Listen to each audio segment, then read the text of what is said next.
welcome to the ICT Pulse podcast. I'm Michelle Marius, your host and the editor and publisher of ICT Pulse, the online platform where we discuss ICT issues from a Caribbean perspective. Welcome to our April 2019 community chat. Joining me today are two newcomers to the community chat family. Rishi Maharaj is the executive director of the EquiGov Institute, a consulting and training firm that specializes in, among other things, data privacy, public and private sector governance, and whistleblowing. And we also have Shoshannah Richards, a recent fellow of the Do School, which is headquartered in Germany, where she focused on social entrepreneurship and digital media consulting. Shoshannah and Rishi, welcome to the community chat. Thank you for having us. Thanks for having us, Michelle. I'm really excited to be here. Great. So in this community chat, we'll be discussing two topics. First, electronic health records and disaster resilience, which Shoshannah tabled for discussion. And then, individuals' rights to digital privacy and data protection, which Rishi will guide us through. Shoshannah, you're up first. So going to electronic health records and disaster resilience. In the Caribbean region, in addition to having earthquakes and the occasional floods as natural disasters, from June to November of every year, we are subject to the Atlantic hurricane season.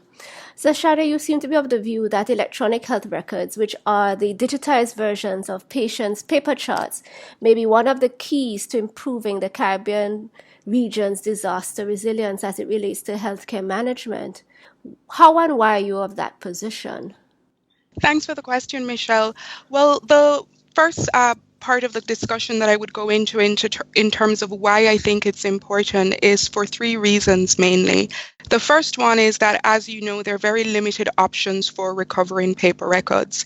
And, when a hurricane comes, when you have a situation like what you saw in Puerto Rico recently, you can really have widespread and almost, like near total destruction. And I think that having electronic health records that are backed up on servers, whether within that country or outside of that country, are a very useful way of ensuring that those records can be accessed after. Another reason is to think of what happens in the immediate aftermath of a natural disaster.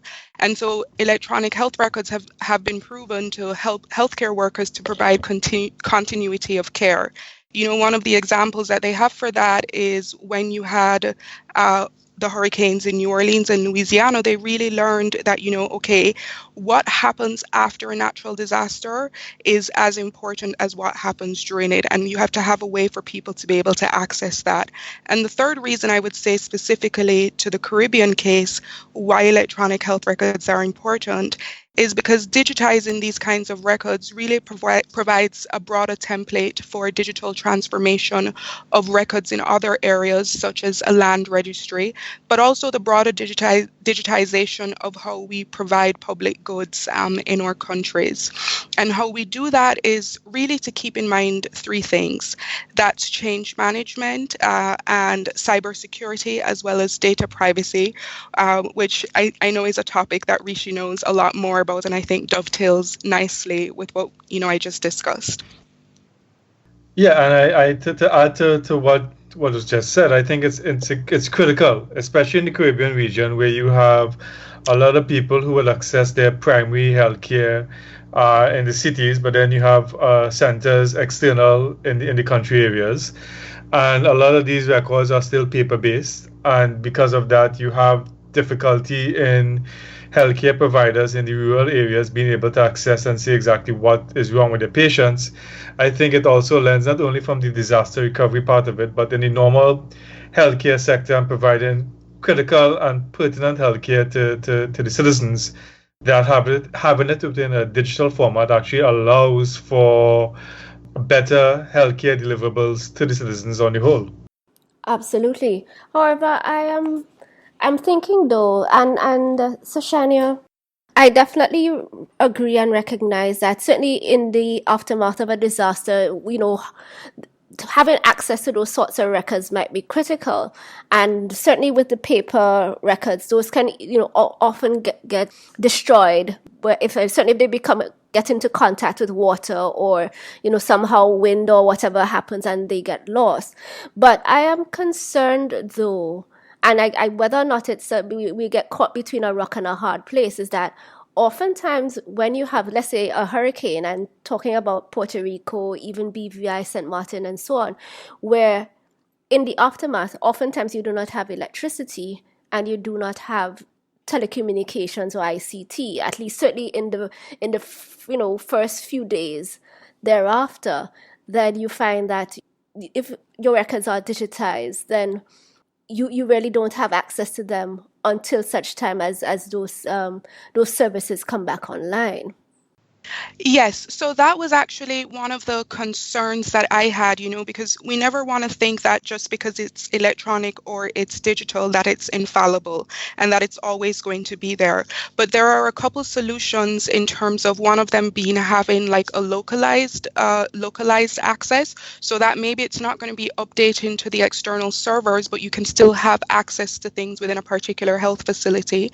And another option as well is to ensure that whatever data is stored for a particular health facility, that it is stored on servers outside of that country. So not just outside of that facility, but also outside of that country.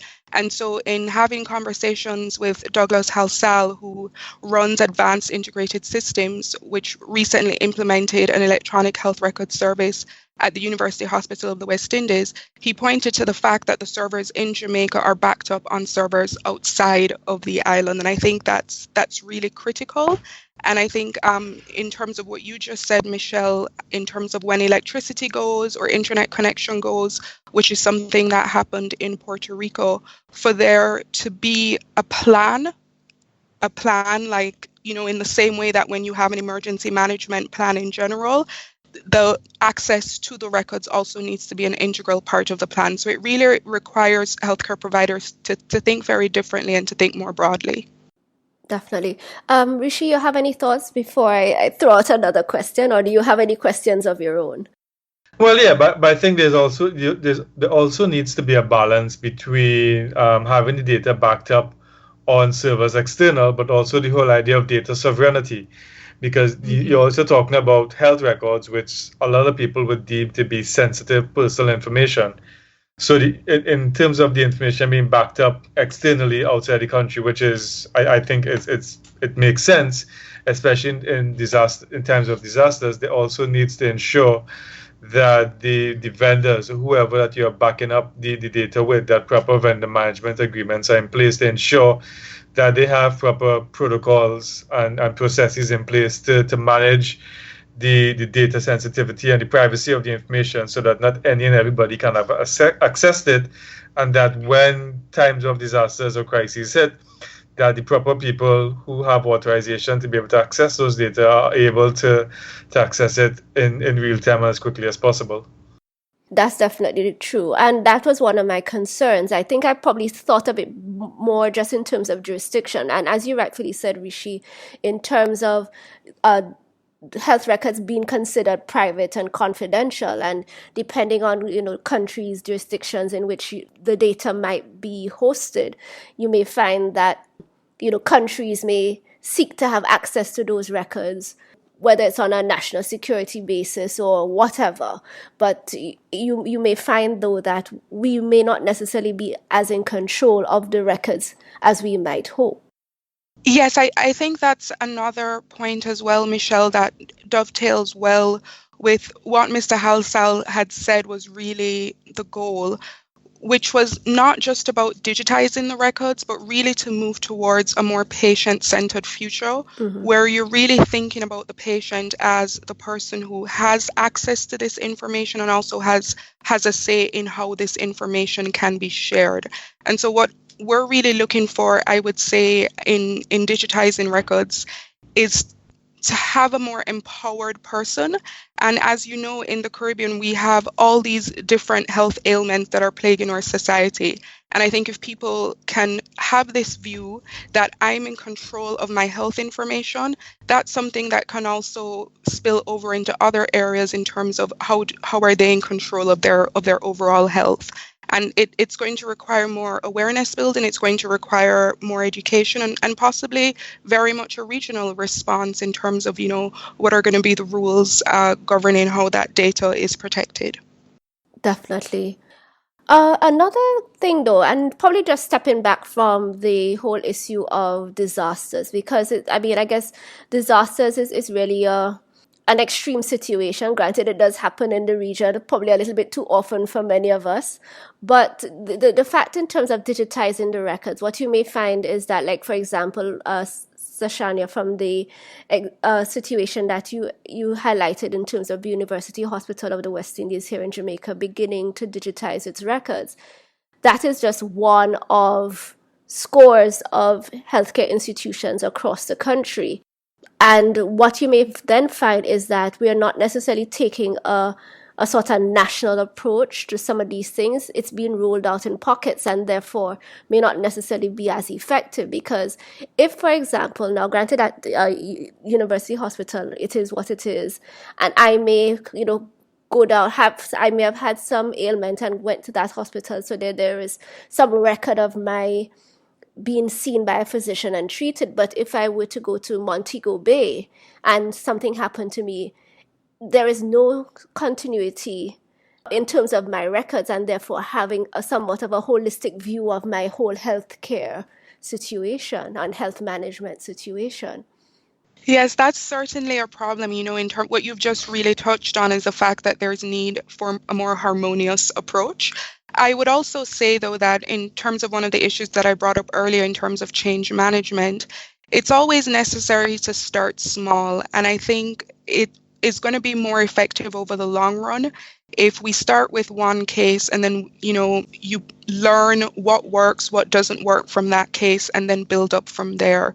Because sometimes when you try to bring change at a broad scale national level, you end up with glitches that are harder to fix at scale. Whereas if you start from the bottom up, you're able to really gain the necessary learning so that by the time you scale, you're tackling bigger problems. And so what you've said is certainly important, but it's a question of a change management approach. Mm-hmm.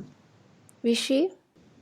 Well, and I know, for example, there are many countries in the world that have been dealing with this issue. And I think, for example, in Dubai, if I remember correctly, they have begun using the whole idea of blockchain technology into their health records, because that allows for, like Shoshannah would have mentioned earlier, the citizens or the patient actually having more control over their records, over their data, and allowing for individuals to be able to have access to that data, and therefore it allows for records to be centralized, one, but also to be shared when needed within different areas, whether it's at your local hospital or at your health centers or stuff like that. So I think technology is slowly increasing, but I agree with Shoshannah's point with regards to starting small, because I think in the end of the day, we normally like to start very big in the Caribbean and make a grand start. But and that leads to problems. So I think, it really is not only a change management issue, but a change of attitude in terms of the way that we deal with health records on the whole, and allowing for both patients and the health sector to be able to work together to deliver what everybody wants is quality healthcare. All right. Just one more question I think I have.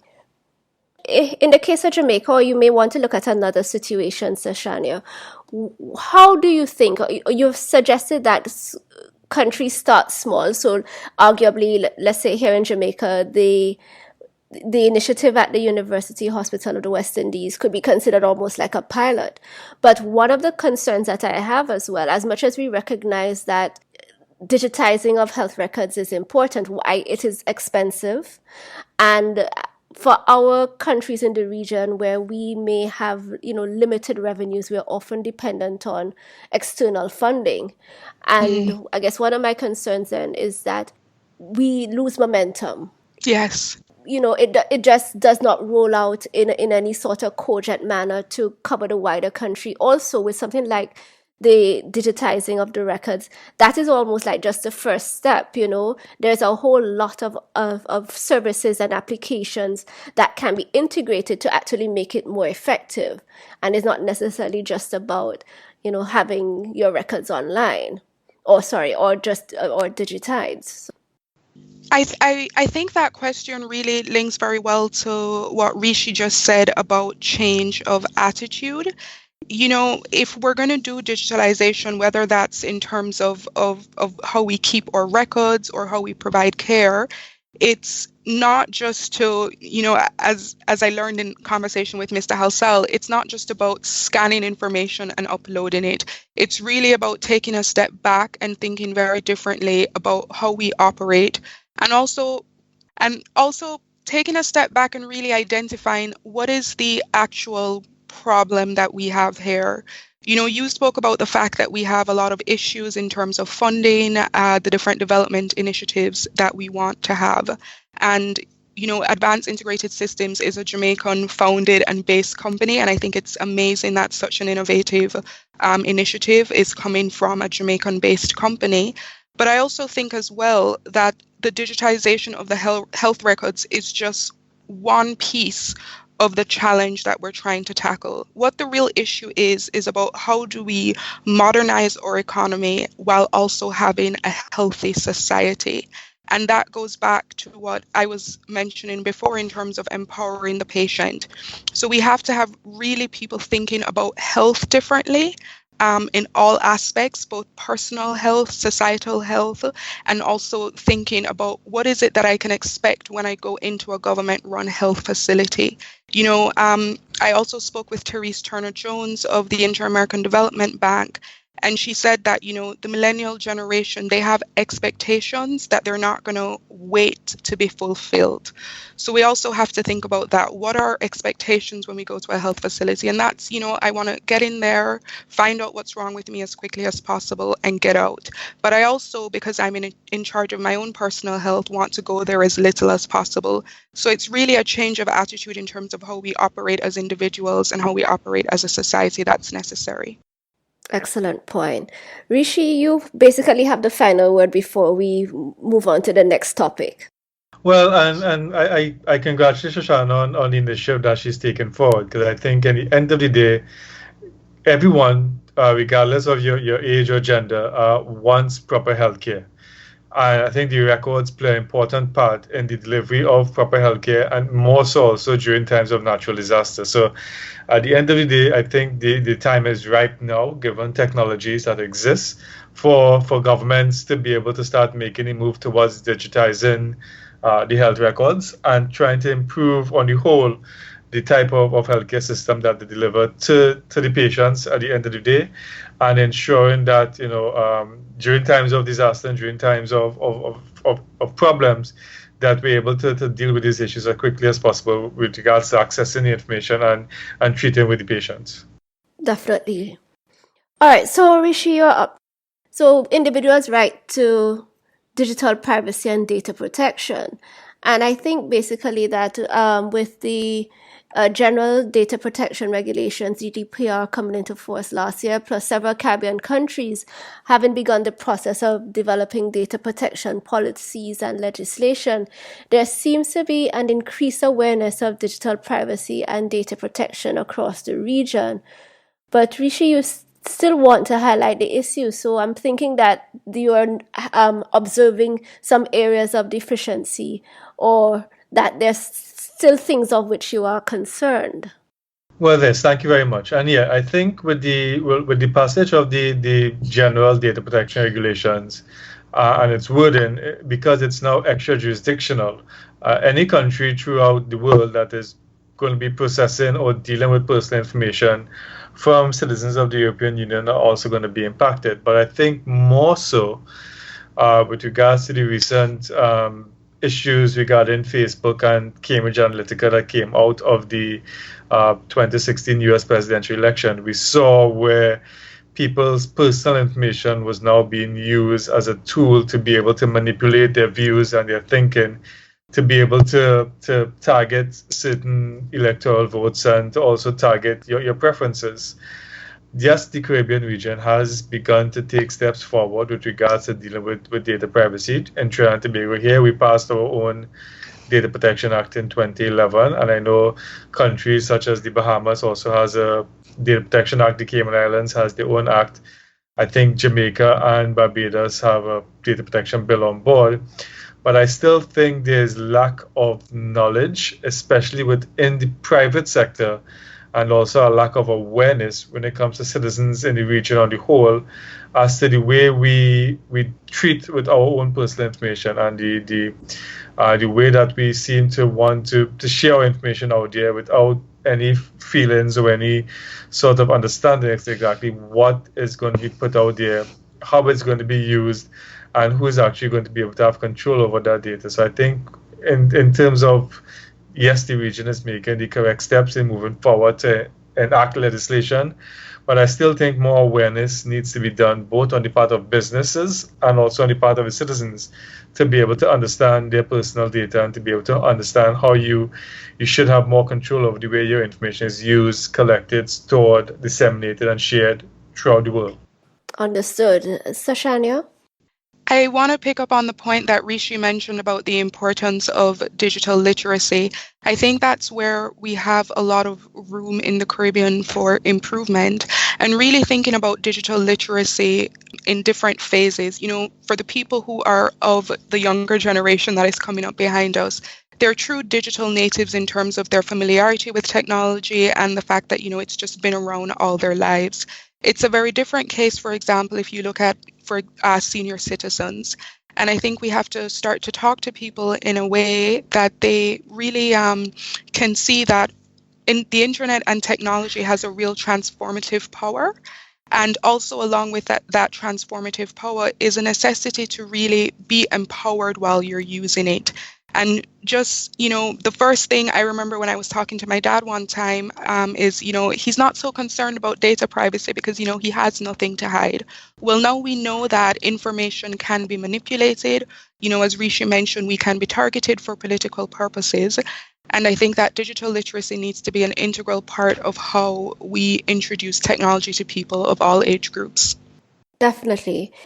So, but Rishi, I have a question because I certainly understand what you're saying, but one can also argue that with the legislative frameworks that are being put in place, of which the private sector needs to be part of the whole ecosystem that is being implemented, the private sector is going to be required to adjust their systems to become better aligned with whatever might be the data privacy and protection provisions that the country is mandating. So is that your concern? Is that still an issue? Well, I think it's an issue because let me speak from here in Trinidad, for example. Although we've passed our own Data Protection Act in 2011, it's yet still to be fully implemented. It's only been partially proclaimed. And in discussions with people within the private sector, you realize that many of them are apathetic to the fact that, well, unless there's a law that tells us we have to do it, well, we're not going to take front and do it ourselves. And then two, there's also a cost factor that is going to be involved with regards to putting proper systems in place.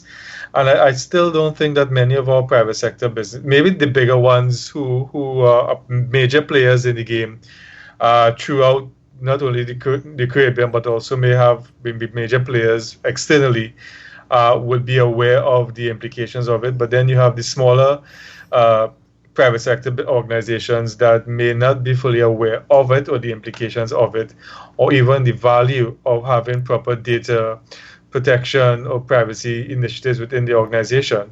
So I think there still needs to be awareness that needs to be built up within the private sector to get them to buy into the need for having proper data protection principles and practices within the organization. Because at the end of the day, I'm coming from the point of view, it's about trust. And trust is something that takes a long time to earn, but in the age that we live in now, it could be destroyed in an instant. And it comes down to the private sector, I think, being able to protect their brand and their image and the services that they offer. And part of that in the age that we live in today is showing your customers, your stakeholders, that I value information that you give to me, that I'm using to be able to give you goods and services. And in having that value and that trust, I'm going to do everything that I need to do to be able to protect that information in a manner that's consistent with the laws and consistent with your expectations. Because at the end of the day, if there's a lack or a breach, I know that trust is going to be broken, and then you're probably going to take your business elsewhere. Understood. Shoshannah, do you have a question or anything before I jump back in? No, I'm good for the moment. Thank you. Okay. So Rishi, I mean, I take on board your point, but I'm just thinking though that one is speaking in terms of companies probably using the fact that they have appropriate data privacy and data protection rules and systems in place as a means of demonstrating value to their customers and clients. But in the region, I don't know whether or not we're at a point where customers think of that as being important. Yeah, and I agree. And I think that's where, it's a two-sided coin. One, we need to educate the businesses, I think the private sector, in terms of that. And I'm coming from it particularly from the point of view is that if you want to go and do trade now within other countries and other jurisdictions, what we see happening on the international landscape is a lot of countries are now piggybacking on the initiative taken by the EU and implementing or strengthening their existing data privacy laws to put more protection in the way that businesses and deal with or treat with the personal information you hold on their citizens. For example, Brazil recently revamped their laws that's going to take effect in 2020. So from a private sector point of view, if you want to compete now in this global space with your goods and services and target not only the Caribbean clientele but external clientele, then you need to put your house in order with regards to having proper policies and initiatives in place to manage your data. And on the second part of the coin, I think, and it goes to Shoshannah's point earlier with regards to data literacy, I think we are very apathetic to the way that we treat our personal information. We seem to put everything on Facebook every single day, Facebook, Instagram, and the other social media platforms without really fully understanding. So I think that education and that digital literacy needs to take place at the level also of the consumers to be able to educate them in terms of, this is what you need to understand in dealing with this digital landscape. And many privacy commissioners throughout the world, part of their mandate, not only treats with dealing with businesses and the government, but also treats with dealing with and educating citizens and especially children on the way you treat with this digital landscape and you interact with it. And I think that is something that I think is still lacking greatly with regards to teaching and educating especially our youths, I believe, with regards to how you really navigate this landscape in terms of the information you put out there and how you can be more aware of managing your data.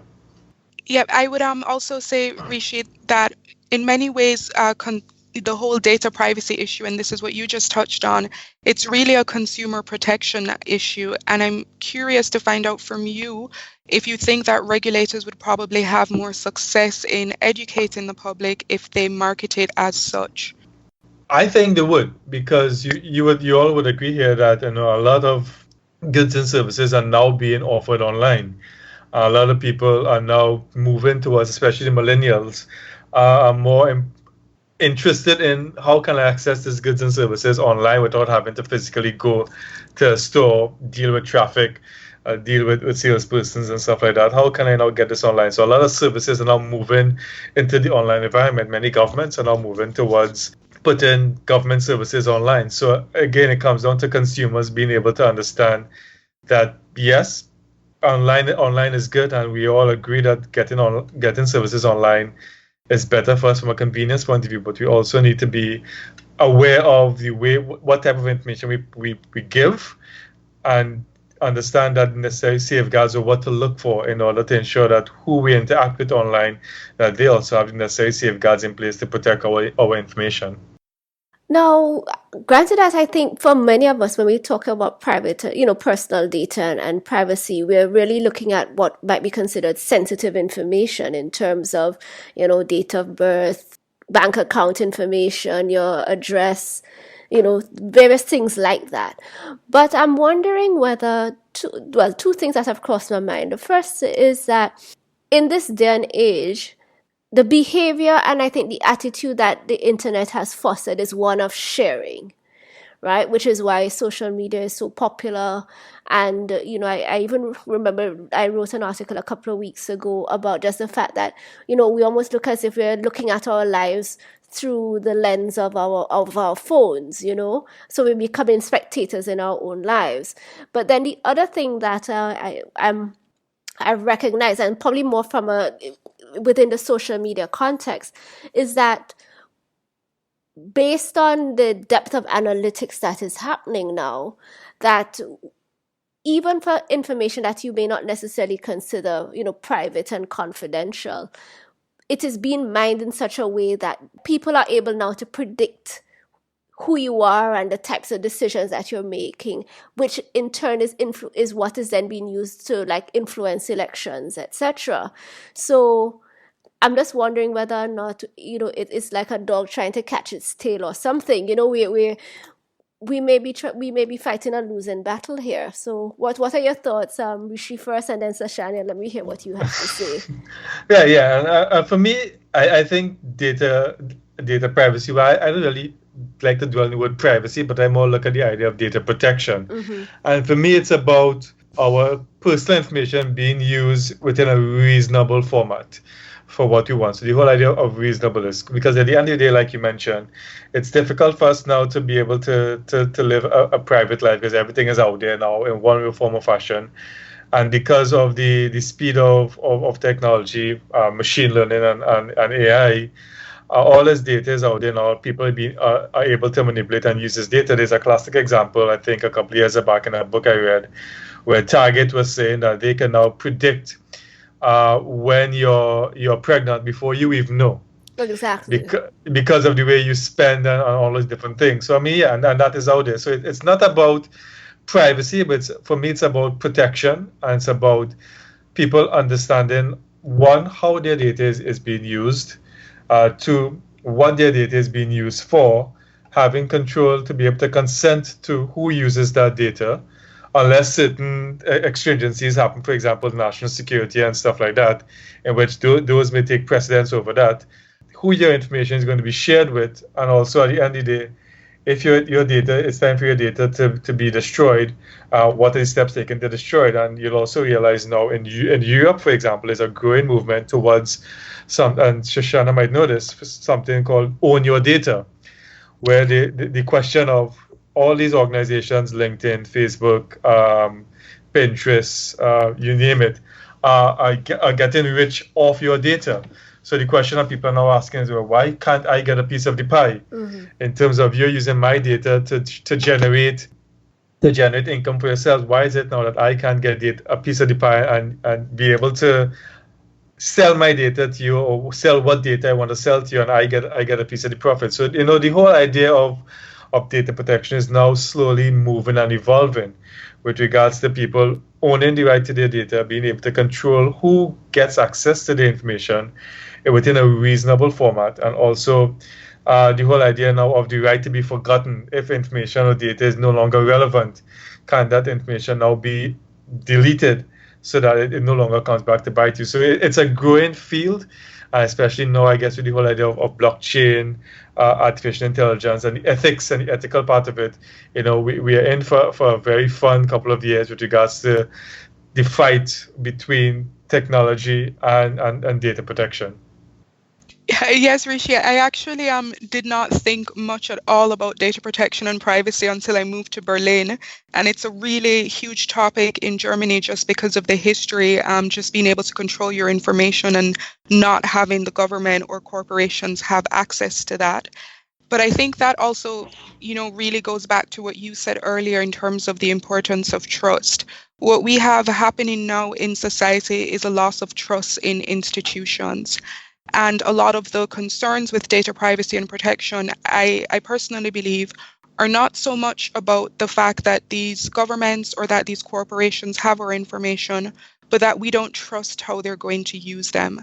And so I think an integral part of really moving forward and finding sustainable solutions that don't stifle innovation but still have consumers being protected is for institutions to really demonstrate that they are trustworthy. And that's a long road to walk. As Rishi said, it's going to be an exciting couple of years, and it just fits in, I think, with just broader patterns that we've seen in society of change. Definitely. All right, so Rishi, this was your topic, so I'll give you the last word, and then Shoshannah, you can at least also throw in your 2 cents thereafter. Well, I think at the end of the day, it comes down to we as consumers, as citizens, having a more important understanding of the way that we navigate this digital realm that exists, and having more control over the way our personal information is used and transmitted. I think private sector organizations and also government needs to now, especially within the Caribbean region, I think needs to now be a lot more proactive in terms of what's going on there, and put proper laws in place, but also proper education systems in place to be able to communicate to the citizens and to organizations that, listen, we're now part of a global village, and this is the space that we play in, so we need to understand and put proper things in place to manage our data protection, because at the end of the day, it comes down to trusting the organization, trusting government, and trusting that we are aware and comfortable with the way our personal information is used out there within the cybersphere. I don't think there's anything else I can say. That was a great summary, Rishi, and I feel like I learned so much more. Okay, folks. So thank you so much. This is going to be the end of our community chat today. Shoshannah, this topic on the digitizing of health records, I think that it's an excellent initiative, and I hope too that the region continues to look into that. I do think that a number of countries have begun in some ways, whether or not it's with the healthcare system, but in other areas.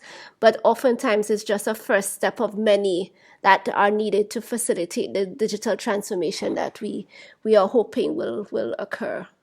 Yes, certainly. And, just to go back to what Rishi was saying about the protection, when people know that their records are being digitized, they need to have full confidence in these organizations that have the information, that it's not going to be used against them to bias or prejudice them in any way. It's just going to be used for their benefit. And I think that the issues are all linked, and it's just a part of a broader change in how we operate. And that's why I really love the concept of the Caribbean thinking of itself as part of the global village and acting as such. Definitely. And Rishi, I guess digital privacy and protection, it's an issue that we have discussed a couple of times on ICT Pulse, and it's always interesting to have a new and different dimension, because I think GDPR really woke a lot of people up to the issue. But as you rightfully said, I think that it's happening, but we fully haven't taken it on board, and certainly haven't begun to integrate it into the workplace to the extent that we should. And so I think there's still a whole lot of work to be done. And hopefully, I think that we begin to understand that, as you rightfully said, it's probably more about protection and the citizens having greater awareness of their information and what is being done, and the control that they could and should have of their information. Yeah, I think it comes down to that. And I think we're blessed in terms of we don't have to reinvent the wheel. There are many initiatives that have happened in other countries, even other smaller developing countries within the world, that we can take lessons from and learn, so we can put the proper things in place. So it's not about reinventing the wheel, but learning what goes on in other countries, taking examples, and then making the adjustments needed that will fit what is required within our own culture and on our own jurisdiction on a whole. So true.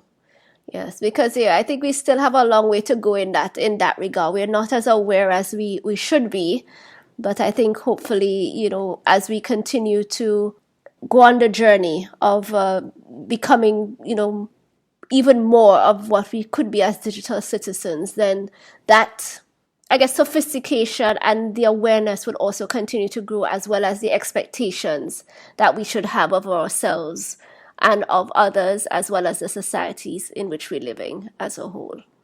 Yes, it would. It definitely would make a difference.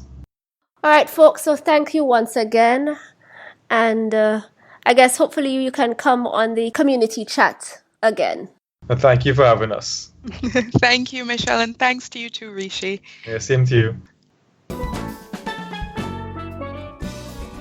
That's it for today's episode. Thank you so much for listening to the ICT Pulse podcast. You can find links to some of the things we talked about on our website, ict-pulse.com. If you like this episode, please show your support by leaving us a review on iTunes, as it will help others find the show.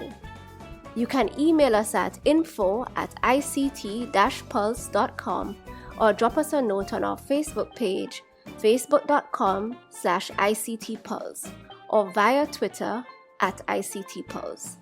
We hope you'll join us again for our next episode. Take care.